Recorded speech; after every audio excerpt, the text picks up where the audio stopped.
Welcome back to Beards and Brews. This week's review is going to be Candyman from 1992. Now I'm going to hand this off to our Chandyman to get this started because he seems to be the only one that liked it. Yeah, I don't see what you guys didn't like about it. I thought it was creepy as hell.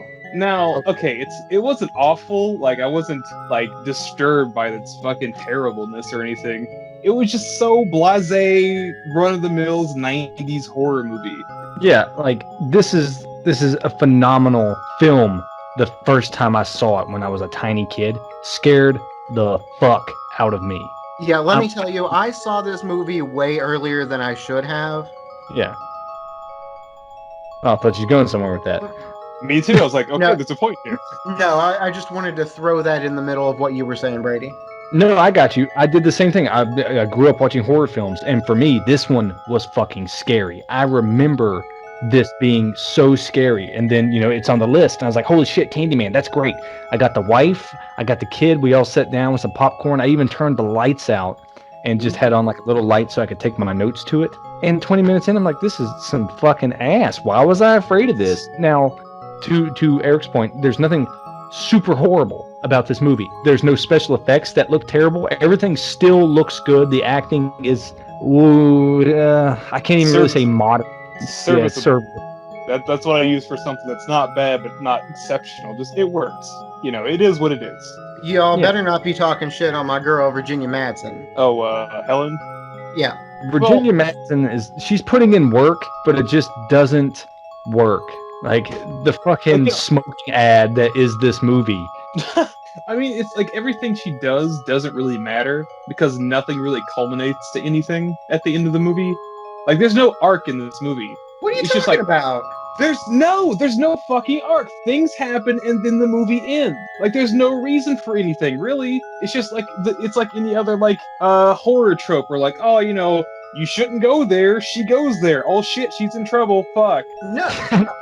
And, on top of that, with the whole, okay, there's the Candyman. Spoilers, listeners, there's a Candyman. Uh-oh. And he's like Bloody Mary, but with bees and a hook.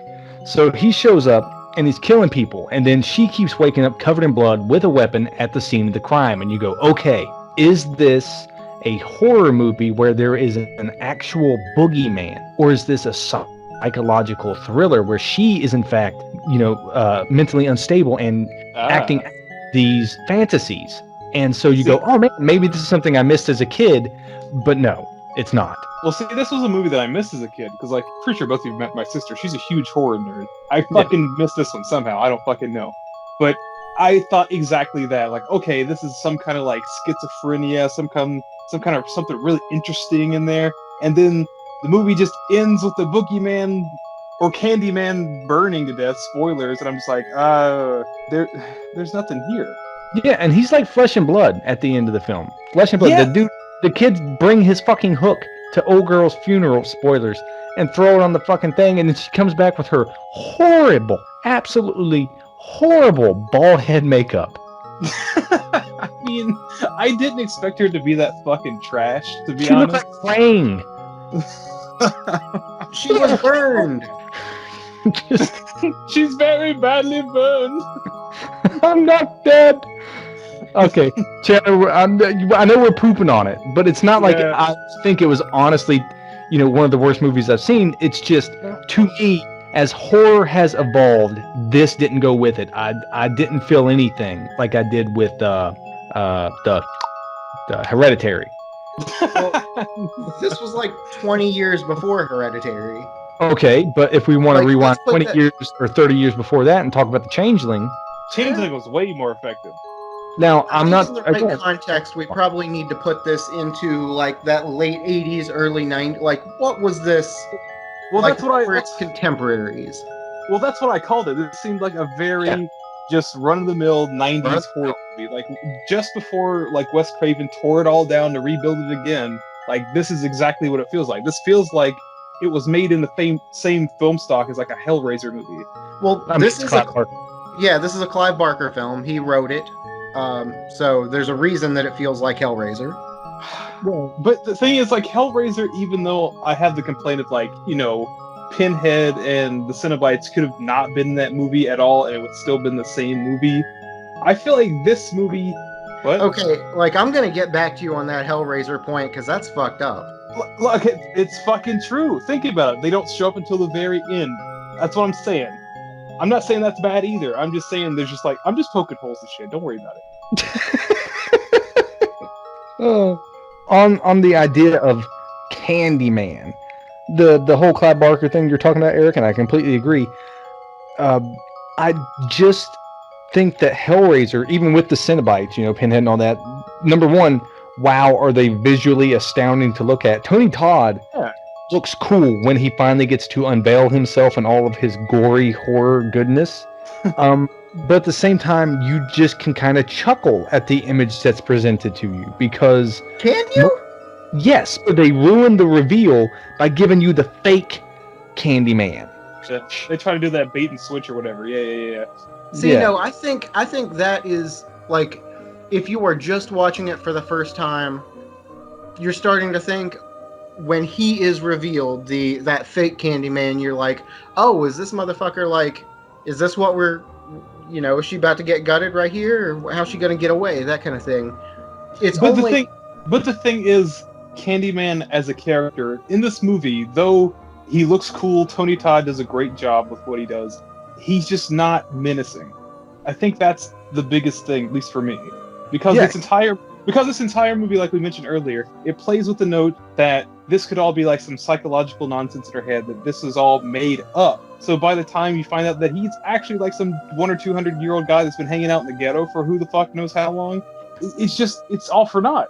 What broke my heart with the Tony Todd bit is the fact that when you get to see the Candyman, when you get to, really experience him, his character, his backstory, all these things are really neat. They're laid out in a fun way. The graffiti on the wall does a great build. And then they give him to you. And I'm not, good for them for trying to do something different with a character and make him not just be that, oh, I'm going to get you in your nightmares, bitch, kind of thing. And he's there, but I think what ruins it for me is the fact that he's so nice. Be my victim. And he's like, he wants you to embrace him, and he's only ever really going after her and the people messing with her because it's a love story-esque type thing that doesn't pay off in the end. Backstory payoff. It's just the Candyman got burned up in a fucking woodshed. Like, what the fuck? That's how he originally died. No, I get that. I get that. Even if, Freddy Krueger drugged the kids back into his, shed and he got burnt up by the neighborhood or whatever, it was like this reoccurring thing. It's kind of whatever. But back to my earlier point and forward with Brady's, it just kind of like scene in, There was mention it's like, it was always you, Helen. It was always you. Like, was it? There was no inkling that she had anything to do with the mythos of Candyman. Suddenly, she's supposed to be like his lover or evil companion or whatever. This is goddamn Bram Stoker's Dracula.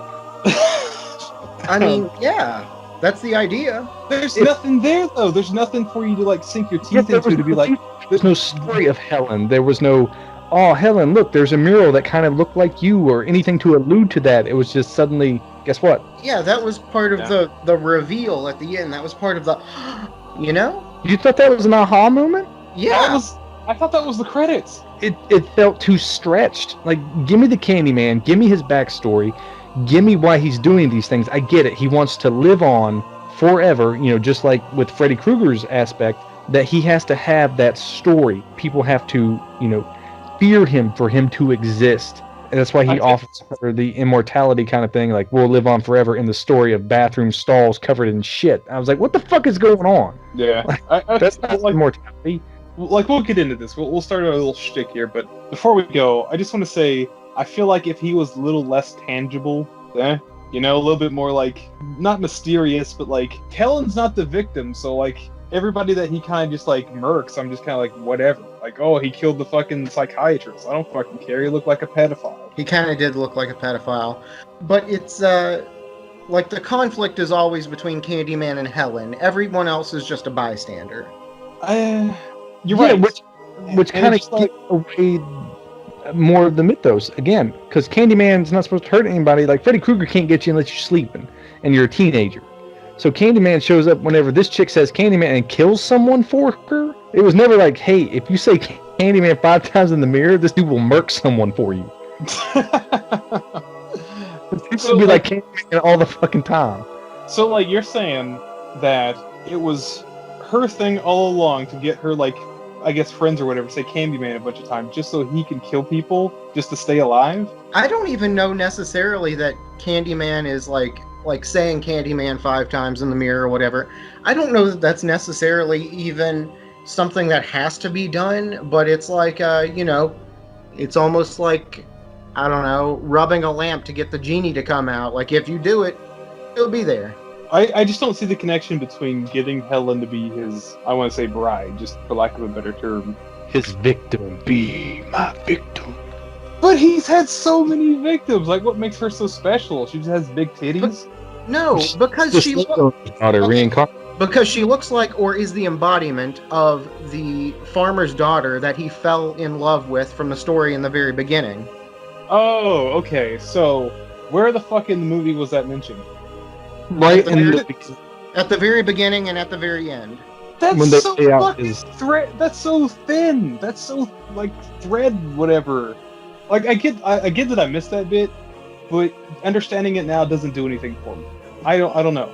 Well, to me, the reason that misses is the movie starts with the mythos for Candyman, which is kind of cool when you hear it. You go, huh, that's neat. I like this. And then it goes on for her to be doing, a thesis on folklore, which is also a cool little thing to experiment with. Like, okay, here we go. This is the plot device. This is what we're going to do. So then she has to start going to the former plantation or whatever, the Caprini Greens or something. Caprese Greens? Cabrini Green. Cabrini, yeah. Which is the projects now. And that's now where Candyman lives, apparently, and does his Candyman-ing. I think you're skipping a whole bunch of of depth. Like there's a lot of texture to it. Smoking, I'll tell you that. There's a lot. Yeah, she is. Virginia Madsen is constantly just lighting up cigarettes, like everyone in the classroom, everywhere. Jeez. Just like at the hospital, just anywhere you're not supposed to. Just Candyman. And he appears in the mirror. He's like, oh shit, has to snuff the cigarette real quick. Like she says Candyman 4 times or 5 times, but the Marlboro Man shows up. Oh, he's just got like a pack of candy cigarettes. Are you smoking? Well, that's why they call her Virginia Slim. Oh, but I remember watching this also. Virginia Madsen, her character Helen, looks like a fucking blonde Scully, so I always just thought it was Gillian Anderson. Oh, yeah. Cool little fun fact here. Tony Todd in the scene with the beans, not beans, the scene with the bees later. No, not those are all real. He got a fucking, like, a cool $1,000 bill for every sting. Dude walked away with $23,000 from bee stings. That's such a smart fucking business move. Because I'm sure, like, they paid him, like, some kind of, like, actor's flat rate, of course. Oh, yeah. Let's set up the mythos a little bit. The very first scene, the first introduction that we get is sort of like a classic scene from, like, could be any horror movie with teenagers, whatever, very Halloween or whatever, almost kind of Scream. You got, like, Claire and Billy. Claire is babysitting, and, she and Billy are about to, maybe slut it up a little bit. This is what, in, like, the 60s or something? 70s? Yeah, this is like a leader of the pack jacket. Yeah. Well, they start fooling around a little bit, and she's like, "Wait, come upstairs with me for a minute." So fucking weird, because I guess she can't get a nut unless she does Candyman in the mirror. I mean, it makes kind of sense in that regard, because they kind of do the Candyman thing. She's getting off on it, and he's just like, yeah, whatever, I just wants to fuck a puss. And he goes back downstairs, and she like secretly says Candyman one more time. And he fucking stabs the floor. Yeah, old girl gets killed, and that is like some Freddy Krueger amount of blood pouring through the ceiling. Did you take that as him stabbing the floor? No, I know it's not, but it's yeah, funny. He gutted her like a fish. She drank through the boards. We had to change them. But then he killed a baby. He did. That baby can't even say Candyman. Wait, I don't even remember that. Yeah, because I thought that whole prologue or whatever was just Virginia telling the story, like the classic story of Candyman, just kind of get the movie started, and also she's having a conversation with her friend. He killed a baby. Yeah, he killed the baby, or at least in the story, to make him sound more menacing, he killed the baby. Who knows what actually happened? This is like an urban legend kind of thing. That's what the mystique is all about. It's an urban legend. And that's what Virginia Madsen's character is sort of setting up her thesis to be about, this urban legend, urban folklore kind of thing. Yeah. Modern oral folklore, such as the albino blind sewer gators. Or I don't care what they say. Those fucking exist.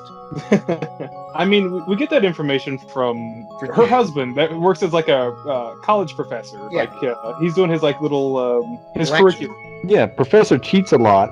He's all like, so what you want to do, little lady, is totally take my class and give me some snatch. Yeah, it's like that girl likes you, and he goes,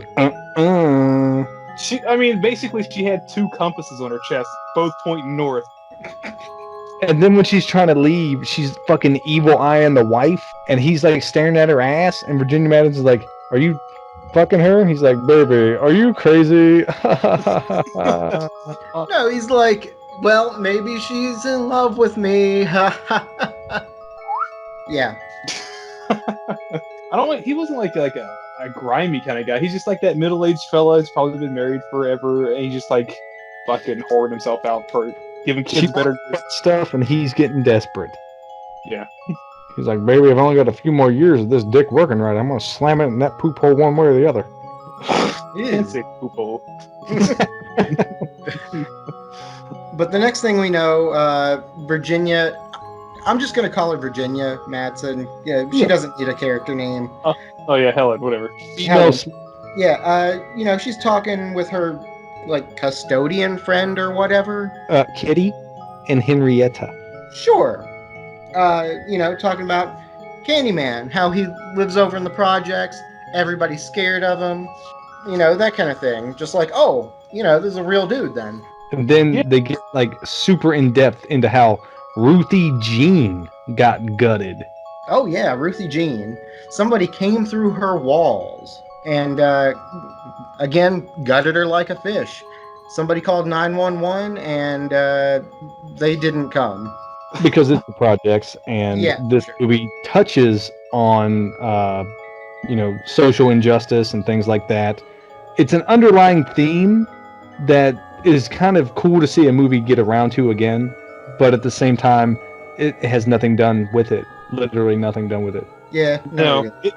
All it does is set, like, quote-unquote atmosphere when the ladies show up to the projects those couple times, just to show that they're, like, a little leery just for showing up by themselves without cops or any protection. A little leery. Yeah, the ones that fucking smacks a mace and a taser. Yeah, which, like... No, like a whole bag of mace.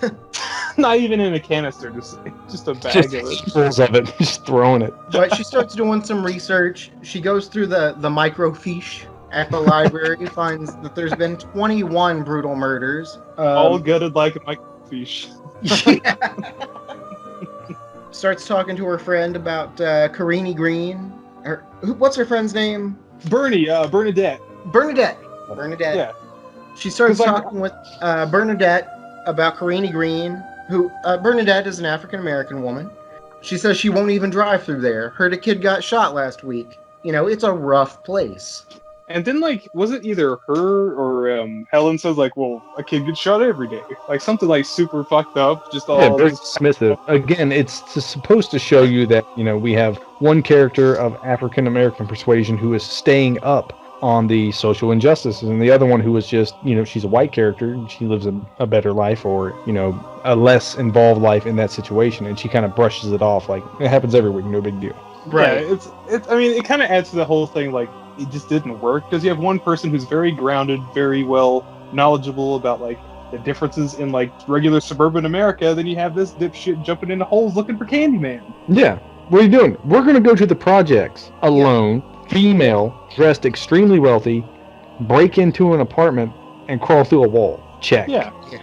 Well, what And, we find out actually is that her apartment, which is a really nice apartment building, was actually designed to be one of those projects, but I don't know why. And they put like the freeway and the L train in to separate it from the rest of the project. Exactly. Yeah, something condominium, something, whatever. So she got to see the layout of the apartment, which doesn't matter, to be honest with you. It has nothing to do with the movie. I feel like they wanted to shoot inside of this fucking condo, and so they did. There's like one little bit of information that kind of counts, is the fact that the walls are so thin that in the bathroom, the medicine cabinets are butted up right next to each other. So if you wanted to, you can tear yours out and push the other one down, and boom, you have access to the next room. Yeah, just like it is over in the project. And the Candyman. Hits someone coming through the wall. But then, whenever we learn that, guess what they do? Oh, did you guys also get the fucking super Silent Hill music vibe? That like, No. I don't even know what the instrument is. I haven't played enough Silent Hill to get any vibes from it. The only vibe that I got that the choral stuff was way too excited just for shots of the ghetto. Oh yeah, it's like fucking super, and it's loud. Fuck, is it It's loud? very loud. Yes, it is. So while they're in the bathroom, Virginia Madsen's character is like, let's do Candyman. So they get to 4. The Bernadette character's like, fuck this, I'm out. And so Virginia Madsen's like, fuck it, I'm crazy. Candyman. Yeah. Nothing happens, but she takes precautions and she's kind of weary. And then you get this drunk Trevor jump scare a little bit later. He's like, I'm in the bed, baby. Look, it's me. I'm the Candyman going to get the candy. It's 3 a.m. and I'm drunk. Yeah, it's 3 a.m. and I'm smashed. Grabs a titty. Yeah, titty, sleep. I've been out banging Stacy all night, grading papers, wink. Yeah, I've been grading Stacy's papers. She got a couple of B's. Oh, I mean, they're nice B's. They're B pluses, but they're B's. you know what? Candyman had some bees too. Ah! The bees! And because it's the ghetto, could those be bees in the trap? Bees in the trap? No. No, no. That was so Cut that the fuck out then. no. But after all that, like, Helen and Bernadette are on their way to like that apartment building or whatever, and this entire time Bernadette's just trying to talk some fucking sense into her, just how dangerous it is. Are doing this? And she's Yeah, like, and Helen's like basically, hey, get in the car, we can go find who you asked. Like, fuck off. we're gonna get famous. What? And then there's a big reveal later. Like, you think that they're gonna be the first people writing this paper on Candyman, and that's why they're so excited? No, they're not. Yeah. Calling this place the Cabrizi Greens. I just started calling it Peach Trees because it just reminded me of one of the mega blocks in fucking Dread. It's very blocky. I mean, it was like really low. It's a ghetto. Like, I just want to say something besides ghetto, but I didn't have any like synonyms or anything. Yeah. They show up, and she's like one last time trying to talk Virginia Madsen's character out that she's like, this is a bad idea. She goes, nah, it's cool. We'll just walk right past the blue and purple windbreaker gang. They're not a threat in any way, shape, or form. The fucking windbreaker gang. And like, cotton candy.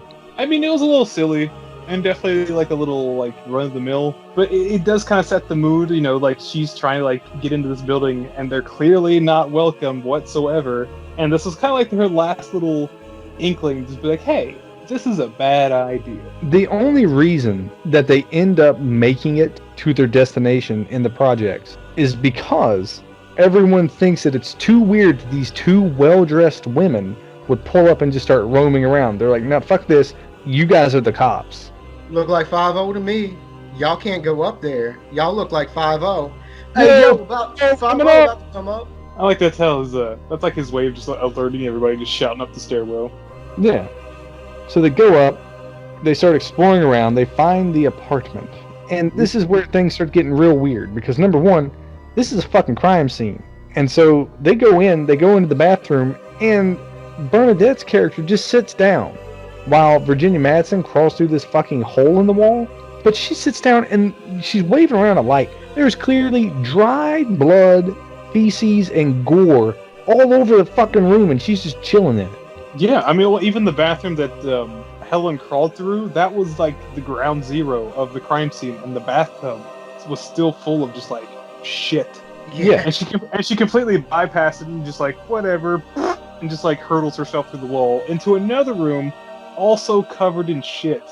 Yeah, but it does obviously stink. There's it just filth all over the place. It's nasty. But yeah, she's like 5 minutes. I'll be back in 5 minutes. Just sit down. I'm gonna go take some photos. I'm gonna explore a little bit. I'm gonna hop through some holes. She goes through more holes than Shia LaBeouf. I understand that reference. Thanks. And like this entire time, the nearest neighbor to that particular apartment is just like poking out of her door, like, "What the hell y'all doing?" What y'all white women doing? Or white woman? I don't care about the black one, but what's that white woman doing? What the fuck's Shirley Temple doing in there?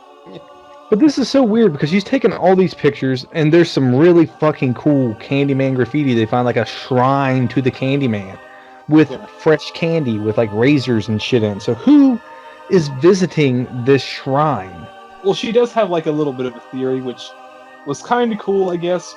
She was trying to like piece it all together. Since she's working on this like paper or whatever, she thinks Candyman wasn't real to begin with. It's just a way for like the kids and like the youngsters in the ghetto to kind of like cope with their like hardships. All of the murders that are going on, yeah, it's just the same guy. It's just one. It's the boogeyman. Yeah. It couldn't be the constant gang warfare. It's the Candyman.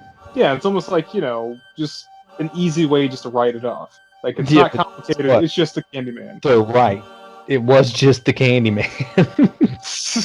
Had no deeper social conflict, no social injustice, meaning nothing that could have had some substance. It's just a fucking imaginary dude that shows up and fucking sticks a hook in your dick and pulls it into your stomach.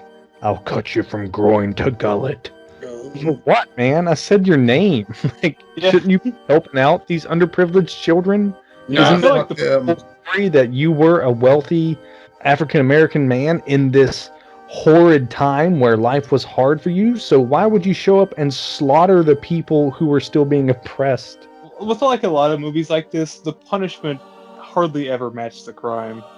People getting microfiche all over the place. It's kind of just, But you would think that he would be going after wealthy fucking landowners or something. Instead, he's attacking, what would have been the equivalent of a slave then. I mean, let's not inject any sense anywhere.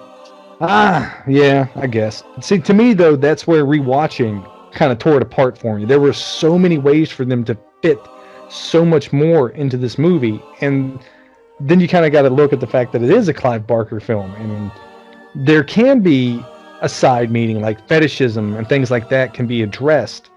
But then it's kind of swept to the wayside for the blood and the gore and the, horror. I just think the idea of the Candyman is way too good for this movie. Well, isn't Jordan Peele remaking this? Yep. Supposedly, yeah. I think this- COVID kind of like knocked it out of the production cycle, but I think he's still doing it. Yeah, I think I think that could definitely, with a more, with someone with a better handling of this type of subject matter, could really bring to light a lot of things while still addressing a horror film. I absolutely agree with you. Like, I heard that he was going to remake the movie, and I absolutely fucking hate horror remakes because they always miss the mark and they never do anything with the source material that hadn't already been done. But after watching this, I'm just like, yeah, this could be a Jordan Peele movie. Fuck yes. Like, as far as I know, the Jordan Peele movie is almost done. I don't know if it'll be released this year or like maybe early next, but yeah, it's well into production. After he releases Us 2, The Ussening. The Ussening. More of us. Oh, yeah. Yeah, but I think he has the mind to make this into what it could have been. No, not the Tony Todd. He's what I mean? I think Tony Todd did a really cool job bringing this character to life, but the writing wasn't there for depth. And as we watch more and more and more and more and more of these movies, I feel hungrier for more substance, and this was like a 2-bite film. Ooh, story, murder. What's next? It's also I think it's because we're all getting older too. Like, we watch these movies as a kid and we're terrified of them, and we honestly don't have really any firm grasp of what's going on in the movie, and we watch them again 20 years later and we're just way more experienced. We just need more. Yeah. I don't know. And- I still thought it was pretty good. Oh, back to my beginning point. I never said it was bad. I just said, meh. Yeah. After they finish talking to Anne Marie, we meet her son, a young child, or like a baby. She basically says, don't come back here. Like, anybody who comes here just causes problems. Please fuck off. That kind of thing. The next thing we know, there's a meeting between Helen, her husband, who's also like an academic, and I guess some other like academics in the folklore field. And you meet this creepy Ben Franklin looking motherfucker who's like just talking in his pompous little, whatever way about Candyman, maybe? I don't remember, but Helen just comes out and is like, we're gonna bury you. Like out of nowhere, and he's like, well, did you read what I wrote on it? Because I wrote a thesis on him about 10 years ago. Maybe you should look it up, bitch. It's like, did you read my paper? And he like pulls out like $100 bill and unrolls it in front of her. Yeah. Because he's Ben Franklin. Yeah. For her to be writing this thesis and threatening to bury him, and then have zero knowledge of the fact that he's written a thesis on it 10 years ago. Or like know anything about his background, the story background at all. This is where we actually, as a viewer, find out the whole background about him being, a rich artist who was supposed to paint for like a landowner, fell in love with the daughter, she got pregnant, and then they hunted him down and the townspeople burned him alive. That's where we find out about the backstory of the Candyman. And she seemed completely shocked. Like, she's been spending so much fucking time and effort on this thesis, this paper, and she's just like, I got fucking schooled by Ben fucking Kite in the Sky Franklin. Exactly, yeah.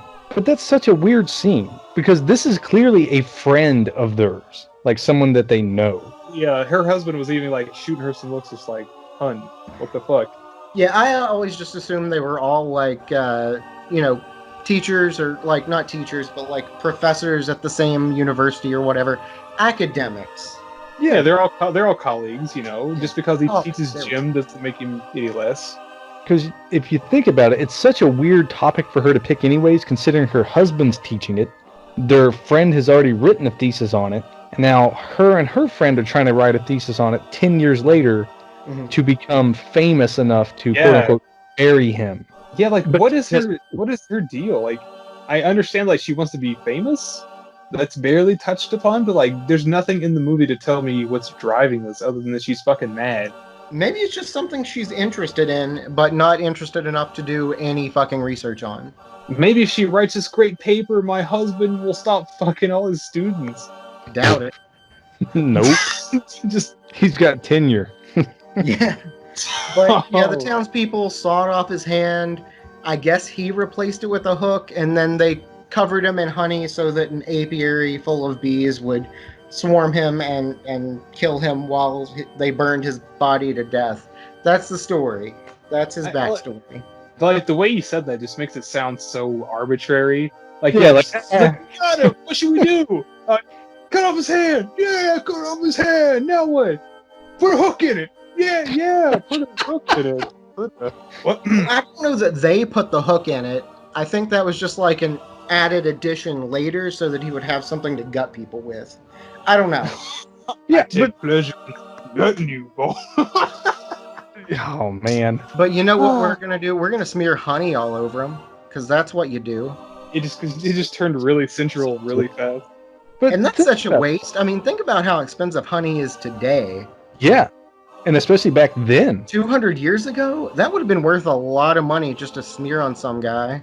That was like before bees were invented. It's kind of crazy. So, when you think about it, though, Candyman, why is he killing people with a hook? Like, he had his hands sawn off, and then he was killed with bees. Shouldn't he be sawing motherfuckers and being motherfuckers? Yeah. Honey? Just that as a verb. This is being. Y'all gonna get bead. Oh, bees. They're in my eyes and on my... I expected it way earlier than that, honestly. Nah. I've been saving it. I was going to see if anyone else was going to do it. But like they have like a scene later on where Candyman shows the audience his, I don't want to say B power, but like the connection or whatever. And I thought it was gonna be like way more not super powery, but like he would like use the bees as a weapon. But then No. I realized that these were all real bees, and the actors were clearly 100% uncomfortable and trying their hardest not to get fucked up. Yeah, Dude. like he had bees in his mouth. Yes. Yes. A clump of bees. And he's like absolutely just like tight neck, trying to just like carefully crane over, trying to like do a bee kiss. See, Like- thank you. That was the most obvious I am struggling but trying to keep it together moment I've ever seen on film. Dude's face is locked like stone. Mm-hmm. Like, fuck, he deserved that 23 grand. I mean, absolutely. Y'all got that EpiPen? Oh, he just looks like Hitch. Oh, big ol' eye. You remember that kid from My Girl? This is him today. Feel old yet? Isn't there like a Culkin in this movie too? I saw that. I don't know who he is or which Culkin it is or if it's even related, but there is a Culkin. Disgusting. Anyway, so she goes back to Cabrini Green. Peach trees. Peach Trees, yes, the housing project, Cabrini Green. Goes back there, pokes around a little bit, meets this little boy. And little boy's definitely like, I can't say shit. You are a white woman. Candyman's gonna get me. Which is basically like, the gangs are gonna get me. And she's like, it's okay. You don't have to tell me anything. Yeah, she hit him with some reverse psychology, and then the Candyman ain't real. But if you show me where he is, I swear it'll be our little secret. Wink. Well, And that like- was a fucking lie. Exactly. And like, he's totally terrified of his surroundings. The gangs. Candyman, question mark. Somewhere in his like little kid brain should be like, stranger danger, stranger danger. She should have slid him a 20 and, at least give him some motivation to go down there and tell this story of the little boy who got his weenie chopped off in the bathroom. Yeah, but he points her toward, like, this, I guess, public bathroom. And was like, yeah, there was a weird kid. He was a retard. No, that's what he said. I know it's what he says. Yeah. He was murdered, found in a pool of blood, holding himself, gutted, with his little weenie floating in the toilet. That's what happens when you hang out in the communal shitter. Nobody guess- respects it. She goes, No. He wasn't murdered. He said worse. He was holding himself. They found it floating in the toilet, and he's like, yeah, he'd be better off dead. I Yeah. remember that now. Yeah. You don't want to come back home with your dick in a box. With your dick in the box. Yeah. See, now it's positive. But they go into that bathroom, and this is what blew my fucking mind. There was sweets for the sweet, written at least 2 feet tall, and probably 6, well, I wouldn't say 6, probably 3 inches thick in shit. How long and how many dumps did it take them to write this out? I'm just thinking like some guy just like taking a big old dookie, one of those like little spackle spatulas or whatever. He just like dragging across the wall. Yeah, but like my biggest shit would have equaled maybe a quarter of the size of the first S. That's your biggest? Yeah, dude, like, if you don't remember, go back and look at that scene. That stuff is like 3 inches thick sticking off that fucking wall. It is mounded on there. Maybe they mix it with something, like take a dookie and then mix it with like grass for consistency or They've something. been spitting Hershey bar in their hand, mixing it with the poop. So they're fucking making Adobe in this fucking little whatever. Ah, and just no. like sticking it on the wall. It's structurally sound, don't worry about it. Oh, Anyway, yeah, so you get that, and there's, all these toilets. There's an arrow going straight down to one toilet, and of course, what are you gonna do if you see an arrow pointing to one specific toilet? lift it with your foot. Obviously. What is it? It's fucking bees. Like, who the fuck put the bees in there? It wasn't Candyman. Yeah. But he's probably the same guy who put the fucking shit on the wall or whatever. That's just like his little shit. Are the bees thriving in there? It's a special shit. It's a formula. So this is where we get, I guess I'm going to call him fake Candyman. We know him to be not the real Candyman now, but I assume on your first viewing, you might not realize that's not the real Candyman, but dude comes in with a hook in his hand, as you do, and is like, I'm the Candyman, bitch. Exact words. Exact words. I mean, he's very eloquent, a la the Juggernaut. Yeah. But yeah, they rough her up, leave her there. I'm not really sure why. They don't, like, rob her or anything, do we? Yeah. No, he doesn't even use the hook like a hook. He hits her with the side of it. Yeah. I feel that's kind of odd, but I know the movie like had to progress, but like just the day before, everyone thought she was a cop. So why go through the extra effort to endanger anybody in the project? Because he's the Candyman, bitch. Well, like, okay, two things. You're either, if you're in that situation, you either want to, I don't know, not commit a crime or leave no witnesses. There's no, like, positive thing to what you're really doing. You're not robbing her. You're just committing a crime and leaving a witness so you can get caught. So you're saying you're someone to tell the tale. So you're saying you're either not the Candyman bitch or you are the Candyman bitch. Maybe it's a Schrodinger's Candyman. Oh god. Bitch. Is there a bitch or is there not a bitch? But there's a police lineup, and she's like, "Yeah, it was that guy. He's the one that did it. The one that did it's the one that did it." I fucking lost my shit during the lineup to hear fucking 4 grown men in turn walk up, stare directly into the camera, go, "I'm the Candyman, bitch," and then step back. It's definitely one of those things where like the other fellas are just trying not to giggle. Yeah. Like even like the cop that was with her, just trying to like make sure which one's what, kind of like looking at her, just like, "You fucking serious? This is what you're making these guys do?" They gotta say Candyman, bitch. All right. At the police station, little boy Jake is there, the one that was pointing to, it's the bathroom. And the cop's like, "Oh, we don't need him anymore." Well, I wasn't really thinking about that, but he's a snitch now. He's going to go back to that project and probably die. Done. Yeah, he's gonna get his weenie cut off. Yeah, and he's not happy about that. Bitch, you lied. Candyman's going to get me. That wasn't the real Candyman. I know that.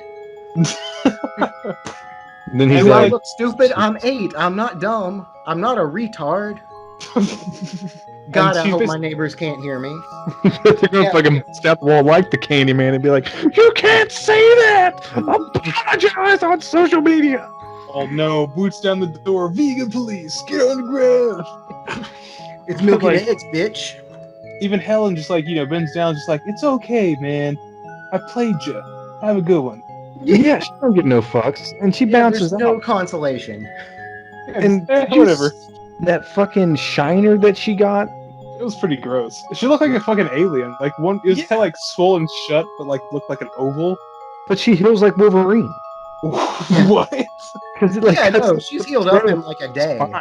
Oh, healed like Wolverine. I thought she looked like Wolverine. I'm like, what? She heals like Wolverine. She has this fucking, hematoma sticking off the side of her eyeball, and then the next day, she's like, "No, I'm good. Look, will you sleep with me now, Trevor?" And he's like, "Nope." So You basically, got my rocks off once, maybe twice. so she goes home, puts some like frozen peas on her face. Next day, perfectly fine. Speaking of frozen peas, this has nothing to do with that. Oh man, I was like, did I stumble upon something great here? Really, I just wanted an opportunity to open this up. It's been looking at me for a few minutes now. From Smog City Brewing Company, this is the Amarilla Gorilla. This is from... yeah, I had no way to work that into context. This is from, I don't know, somewhere outside of Los Angeles, California, because that's where I am now. It's a 7.4% alcohol by volume India Pale Ale. That's a lot of words. That was. It's definitely intended to be like in that New England Pale Ale kind of category. It's juicy. It's got like the mango and orange and pineapple flavors to it. Not like fruit flavors, but those are the kind of notes that you get from that malt and hops, interactions there. I drink it again. All right, who brewed that? Smog City. Smog City. If you ever come across this podcast, please print that review in the box. On the can. Put it on a billboard. I don't care. Come to think about it, actually, there's a little bit more than what I was leading on with. Like, there is that sort of that mango, orange, pineapple kind of thing, but you also get like some kind of a spicy, like almost piney kind of thing to it, almost like weed resin too. So welcome to California, I guess. It went from like, oh, it's really fruity, tastes like the bottom of a bong. Tastes like beer and bong water, bro. No, it's maybe a little bit, but it's pretty good. Well, that's all that matters. That like mango flavor is kind of like up there for me, so like I'd totally be into it. So maybe if you come out here, I'll I don't know, get you a 4-pack or something. I want a goddamn liter of it. Need a liter of mango. I could probably find a growler somewhere. But it won't be liters, it'll be 32 ounces because this is America. I don't want a large farb, I want a goddamn liter of soda. For a cop. What, you gonna spit it? That look like spit you. Fuck. I have no idea what we're talking about here. It's like it's weird, like funnel of Super Troopers. Yeah, Super Troopers will do that to you. But the next little bit we get now is the Virginia Madsen character. She is just now getting her film developed because she thought it was destroyed during the mugging. But surprise, surprise, it turned out okay. And she's walking through the parking garage, very pleased with herself, looking at her photos when she hears a voice call out her name. Helen. And mind you, this parking garage, minus her, completely empty. Yep. Like there's some spooky lights here and there, kind of flickering, whatever, but it's still daylight. And she's looking around. Where could this voice come from? Oh, maybe it's from the 6'5" gentleman standing 10 feet behind you. But she just turns around and says, "Who is that?" with like a smile. You were just mugged in the streets and beaten into a bloody hospital mess to the point that we have to go and like talk to the cops. And now some stranger calling your name saying, "Be my victim," and you're like, "Who is that?" Yeah. Well, like, maybe she was into it. He's calling her name, like, definitely in a creepy way, but he's calling her name, so I'm assuming that she thinks that it's just like a friend or like a coworker or something. And he's got like the silhouette up against like a sunny, like the sun, so she probably only sees his silhouette, and she's probably like, okay, who's calling my name? Who is that? That point, Chandler, I will say this.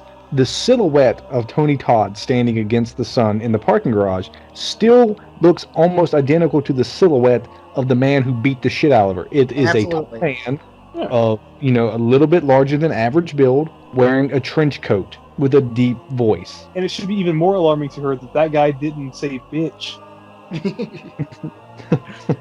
Oh, and as soon as we get to actually see him as an audience, there is no doubt this is the actual fucking Candyman. Oh yeah, dude, he's a fucking gory mess. He's got this really thick, fur-lined trench coat thing going on. He has what appear to be golf pants of some sort with like a with a plaid pattern and dress shoes. I was very confused by his ensemble. He's got an onion on his belt, which was the style then. Does he? No. Oh. Because I was trying to think, like, trying to remember what he looked like. It's like, see, fucking like an onion belt buckle? Like, what kind of bullshit is that? And like you're talking, I it's like you would understand that being a Simpsons fan. No, like maybe I do, but like as soon as Brady said he had like goofy golf pants, I'm just thinking like, well, after he's burned, he got thrown into Caddyshack. Yeah.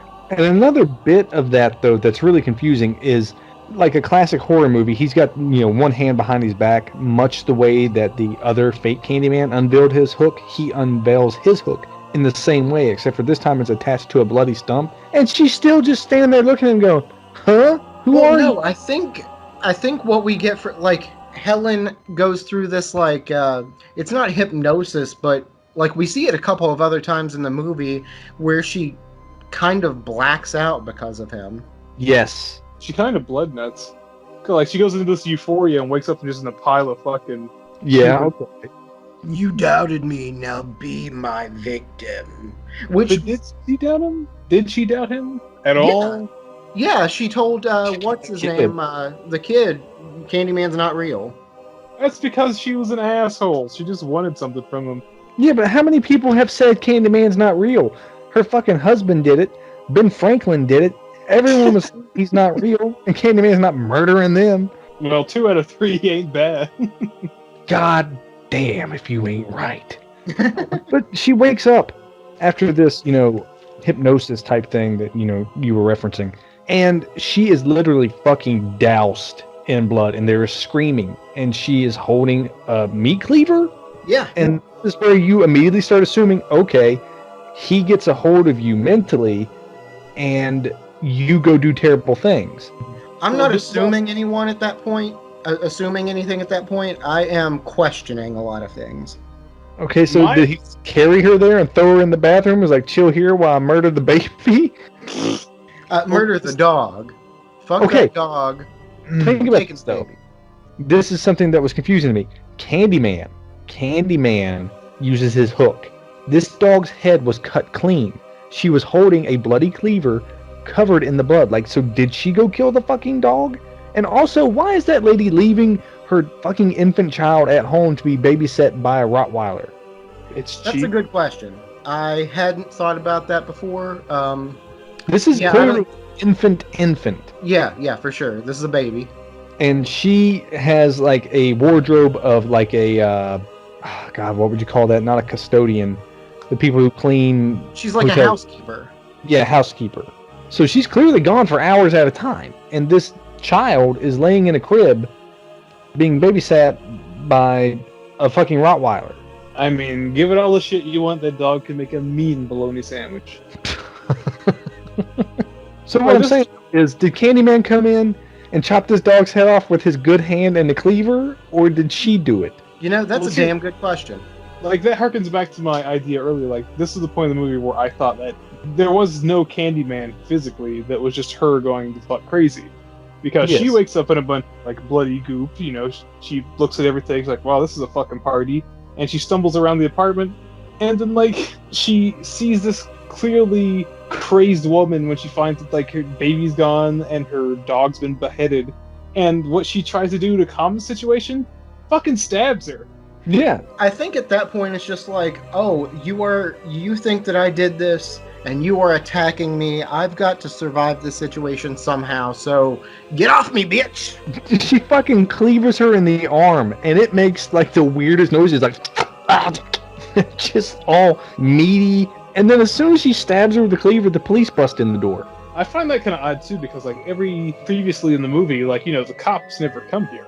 Yeah. So suddenly there's, like, 2x5 at the door. Like, the whole fucking precinct shows up. Yeah, they got a helicopter with a light on her as they bring her out. Like, everyone is there for this. Well, it's because, I mean, you can kill all the black men, women, and children that you want, but don't you dare put your hands on a dog. John Wick police force. Yeah. Oh, God, she's triggered the wickening. Yeah, now I really hope my neighbors can't hear me. I really do, because that sounds terrible.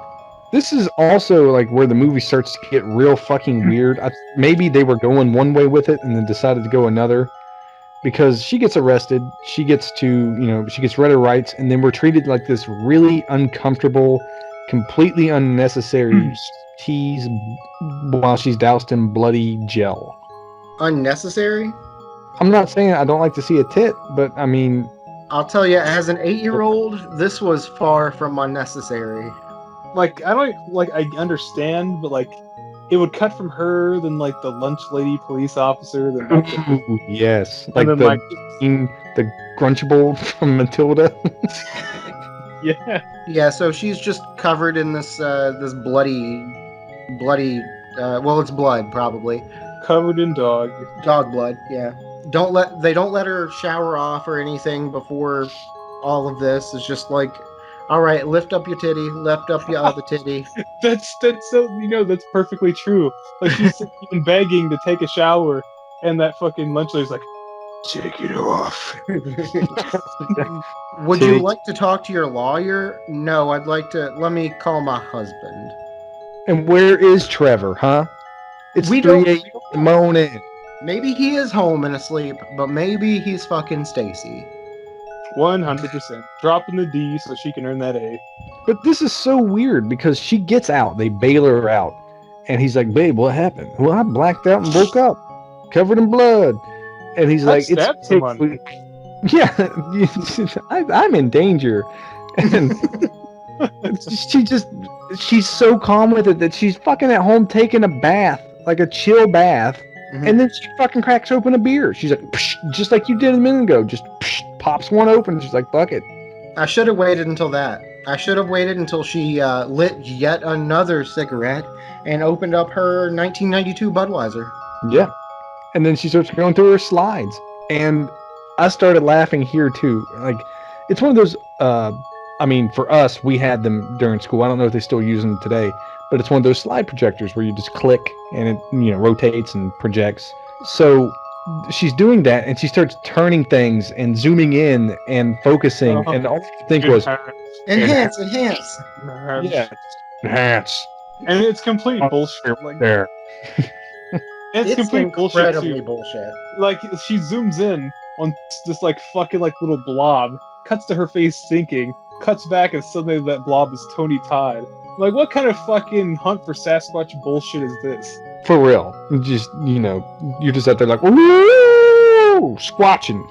Yeah, he's right there. Look, the red circle. You see that smoke lens? That's a man on the moon. But now he's everywhere all of a sudden. Just because she saw him in that, he's now trying to get her on the other side of the mirror, which is a phenomenal jump scare, by the way. It was the only time in this film that I did jump because I had forgotten about it. They opened it, boom, out comes the fucking arm and the hook, and I went, oh shit. Yeah, much better than drunk old fucking Professor Man just trying to cop a feel so he can pass out for the night. Mm-hmm. And he's just keeps telling her, you told the kid I'm not real, so now I gotta kill you so people will tell the tale and I will have my credit back. And all this is going on, and she's sitting there laying on the floor like, no, don't, I'm not ready. And Bernadette is knocking at the door. I have the child. Let me take you, or he will die in your place. Come with me and be immortal. It definitely sounds like a fucking Pinhead. Like, that's straight up something Pinhead would say. Because he alludes to how lovely the suffering will be. The pain will be exquisite. Yeah. Yeah, I got that like Pinhead vibe for sure. But like this scene just kind of like made me think like, you told this kid and everything that I wasn't real. So basically, when Bernadette knocks on the door, he's like, "Who's that?" "Oh, that's my street cred." And she's trying to like scream out, "Go, get out of here, go!" And then he guts her like a fish. There's a lot of gutting. Going to gullet. Yeah. And then, guess what? Trevor walked in, and she's standing there holding a fucking knife, covered in blood, with her best friend gutted on the floor. And he walks in not like horridly surprised or anything. He basically has the face like, "Listen, honey, this is the kind of shit that makes me want to fuck with students." Yeah. Oh no, not again. Yeah. But this is also where they're really ramping up that, obsession and psychosis bit to where you're thinking this can't be real. She's imagining this shit because he's hovering above her while she's locked up in a mental institution. Then later on they show you on like the CCTV that like he was never there. So like I was 100% on board thinking this is all like schizophrenia, some kind of mind games or whatever. Well, he does say to her, it's a blessed condition to live in other people's dreams, but not to have to be. Be? No! That's the word of the day! I kind of giggled because like even though she's having like a real stressful moment in this like little psych ward, these people are busted in, giving her all kinds of fucking sedatives, and she just goes, "He's under the table! He's under the table!" or whatever. Like, give her a sedative. Now we get to meet Jesus. So now we get to Dr. Burke, not Dr. Jesus, even though he does have a God complex for sure. I thought his name was Dr. File, first name Peter. Well, she straight up asks him, like, have I been committed? And he's like, bitch, you were committed a month ago. You've been knocked out for a month. She was like, I've been out for a month. And he was like, bitch, you smell like it. Yeah. But he goes, you killed your buddy. And she's like, Candyman was in the room. He goes, listen, I got that video. Look, there's no Candyman. She goes, I can prove it. Candyman. And guess who shows up? Candyman. And he fucking kills the doctor. The doctor didn't call for him. Yeah, he appears right behind the doctor after a moment. So there's a little bit of like tension here where you're like the floor or something. It's weird. This whole thing just didn't make any sense because it's just like another just miscellaneous casualty. Like there's no way like his name or street cred or whatever gets gets out any. Like all these people are dead for no reason. Everybody clearly thinks it's her. I don't think it. I mean, his thing is taking the blood of the innocent. He says that too. Like, the blood of the innocent must be shed. But if everybody thinks it's this crazy fucking lady going around just, like, gutting people with a kitchen knife, it's he clearly doesn't not care who he kills. I'm not talking about, like the reasoning's not there. Because, like, if he wants to have his name plastered everywhere so he can continue to murder on and live forever, then why wouldn't he take credit somehow? Like, somehow just, like, get his name across besides some crazy lady. I think at this point he's just trying to, live for eternity with her. He wants her to join him in death. Thanks, him. I mean, he could have just asked nicely. He does a couple of times. Yeah, hey, be my victim. Those are all the wrong words. like if you just roll up to a bar, he's like, hey, honey, be my victim. Well, you don't know what he's talking about. He's like, be my victim. And she's like, what do you mean? He's like, I'm going to murder that pussy. So now she makes her big escape. She jumps out a window that the Candyman apparently flew out of backwards very oddly. I guess he can fly now. Like, it's been like 180 years. He forgot how to use doors. Yeah, but that's the thing. If he can walk through walls and just appear wherever he wants, why did he have to fly out of a window breaking it? So, like, he'd give her an escape route. Yeah, exactly. But that just gave me more of the feeling that it was psychosis. She has broken this window, and now, in her head, Candyman flew through it. But, again, it doesn't pay off that way, so whatever. She jumps in the window, steals a nurse uniform a la Hitman style. No, she starts springing around this place like Spider-Man or something. That was kind of like an odd thing. Like, she's banging on the window, and the woman just like, yeah, let me just open that. Instead of alerting somebody first. She is covered in blood when that lady opens the fucking door. Covered in blood, still in a patient's outfit. Oh yeah, outside the building, 4 floors up. It's weird. But anyway, she clubs her head off the ground, steals her outfit, and makes her daring escape. And where do you go? You go home. Because home is where the heart is. But home is where that bitch Spacey is. The betrayal here in this scene is portrayed very well by Virginia Madsen. This is one of her actual scenes in the film where the acting actually shines through and looks pretty good. And she sees that she's betrayed by Trevor. She was right all along. And, she wasn't going to save the kid. She wanted to live her life. All she had was Trevor. Now, without Trevor, she sees that she needs to be this bigger person. She needs to go and save this kid. And so she heads back to Peach Trees. Well, I'll tell you what I like about that scene is she comes in and you see that both Stacy and Trevor are scared. They both think she is a murderer, like a multiple murderer, and that she has come back to presumably kill them both. And she is giving them both these crazy eyes. Well, I mean, like in their defense, she had been gone for a month. The last time she was standing in that apartment, her fucking friend was filleted to pieces. So, life had moved on. Why don't people ever move? That's something we've addressed before. I mean, in this real estate market? Fucking shredded in my living room. I'm not going to stay here. Like, that's a super, super good point. But movie, Yeah. But what I was going to say is she gives, the crazy eyes this whole, phone, like, all right, are you gonna call somebody? Here's the phone, fucking call them. And like, Yes. and then she's just like, I'm not a murderer. Like, you're better than this. You're all I had left. And then she just leaves, sobbing. And then they call the cops. When she goes to visit the Candyman, she knows where he is. She crawls through that little hole in the wall. And this is the dumbest shit. She walks into the room. There's the fucking Candyman laying on the table sleeping. I mean, it's his place. He can sleep wherever he wants. It's true. But, like, he's immortal. Why would he nap? Sometimes you just want to sleep on the kitchen table. I don't know. It was so weird. And then she picks up the hook and hooks him? And he's just like, bitch, what did you think was going to happen? Yeah.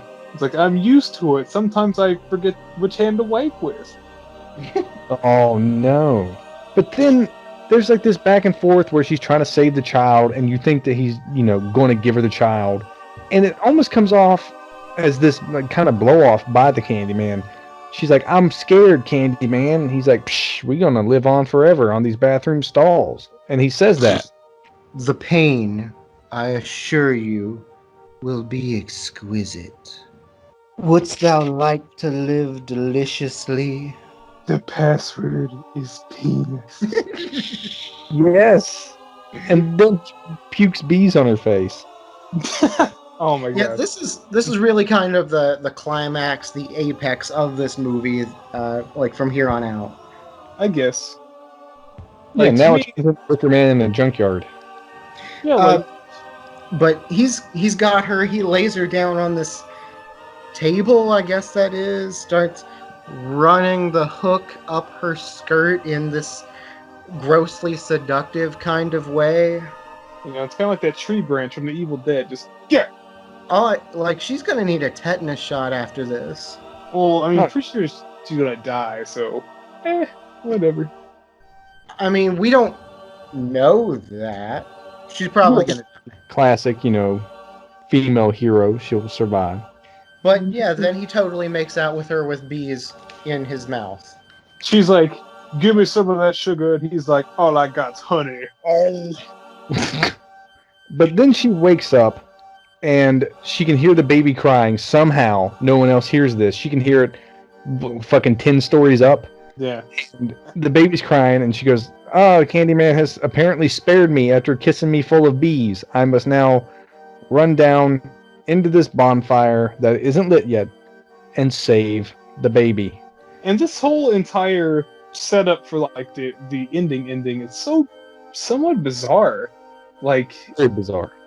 it's like Candyman just kind of like disappears for the moment, and then she has time to run down, try to save the kid in this pile of junk, and for some reason she has the hook with her still, and the kid that we met earlier who turned to be Snitch, like, just sees the hook pull down and he just whispers to himself, "That's Candyman," and just fucking rallies the entire apartment block to go down and just burn this bitch. Yeah. On her way down, though, like we hear some of the things that are, I guess, going through her head, and like we start to understand a little bit more, like what the whole reasoning for her being the focus of this film is.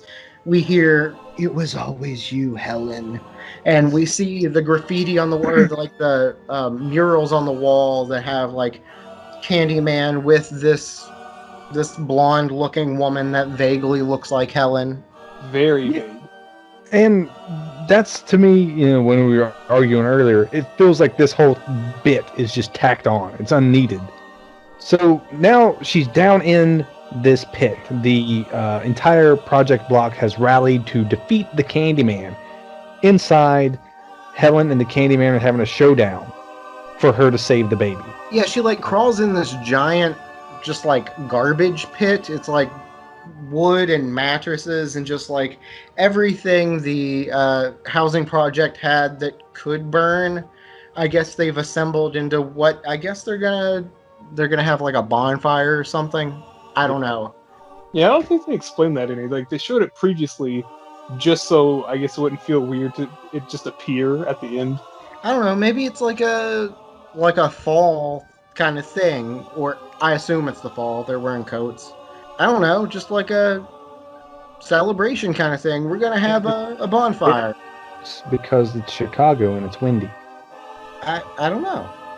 The fire gets lit, and she's like, "You said I was going to get to save the baby." He goes, "Nah, we all going to die." Bitch, I lied. And so this upsets her. She sticks him with the flaming stick, and the classic villain. Yeah, 'cause he his lets out. one weakness. Yeah, burning wood. This is how they killed me before. Oh no, symbolism. Oh, the irony. I don't think that's iron. I think that's just wood. Yeah, I can agree there. It's timbers. It's going down. So she crawls out, burning, and the special effects for this last little piece are okay. They're okay.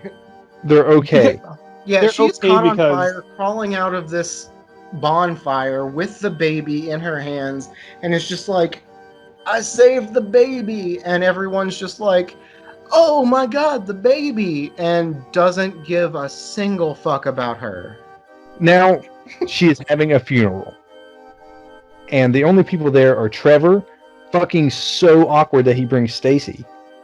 No, How that's you gonna bring the replacement to her funeral?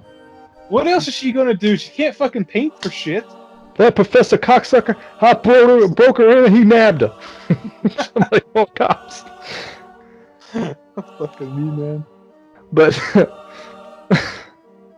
but then, you know, all the projects come and they throw the hook from the Candyman, who is now presented as a real thing that they have defeated, onto her casket. I guess it's like symbolism, because like they give her the hook after she dies, and then now she's the Candy Woman. Do they Yeah. think that she was the Candyman?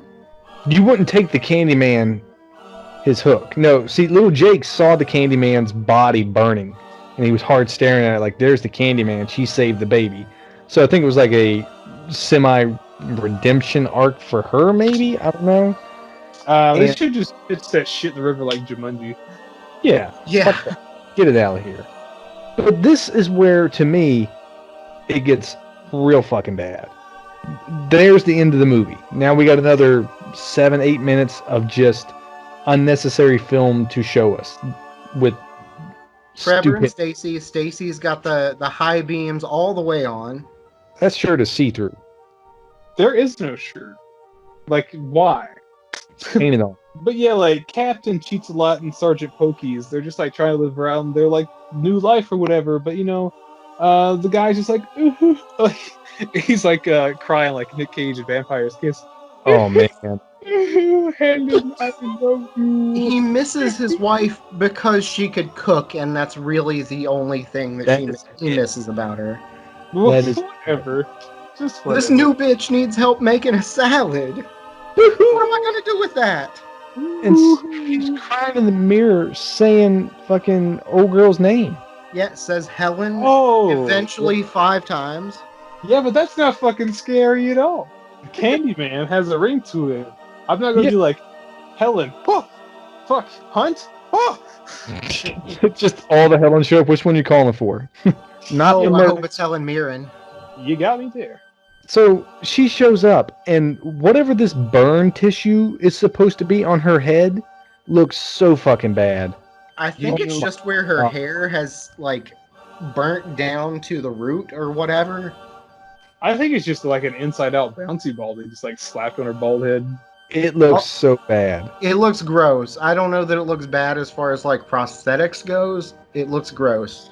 Trust me, it looks bad as far as prosthetics goes. It looks horrible special effects wise. It looks really fucking bad. I don't know what they're trying to do there. I was just very confused when I saw it. I feel like if we got a close-up of it, I could plant a little American flag and recreate the moon landing. Yeah. Okay, Rick. Someone dumped a bowl of mac and cheese on her head and then used makeup to make it the same color of her body. Anyway, she appears behind him and guts him like a fucking fish. Kapilta And- fish. Scene. Well, I mean, no, the movie ends with like a really cheesy note where like fucking Tits McGee rolls in, like, "Hey, what's going on in there? It sounds like somebody's being gutted. That's kind of weird." Open. Yeah, She comes in with the chef's knife because she was using it to make a salad or something. Fucking whatever. She's like, And it's like, oops, I just happened to stumble into the bathroom with a knife. Now everybody's gonna blame me for this. Yeah, but the cops aren't even there. No one's gonna see her with that knife. All she has to do is go put it down. It's not got his blood on it. It's okay. Just leave. Whatever. Just How no. do you explain that though? Well, clearly suicide. It was the Candyman. Okay, ask all the people over at Peach Trees. They'll vouch. Jet fuel can't melt steel beams, and it sure as hell can't get through that medicine cabinet. And there you have it, everybody. Candyman from 1992. Final thoughts, everybody? I've tossed mine out there a million times. I think the movie isn't bad.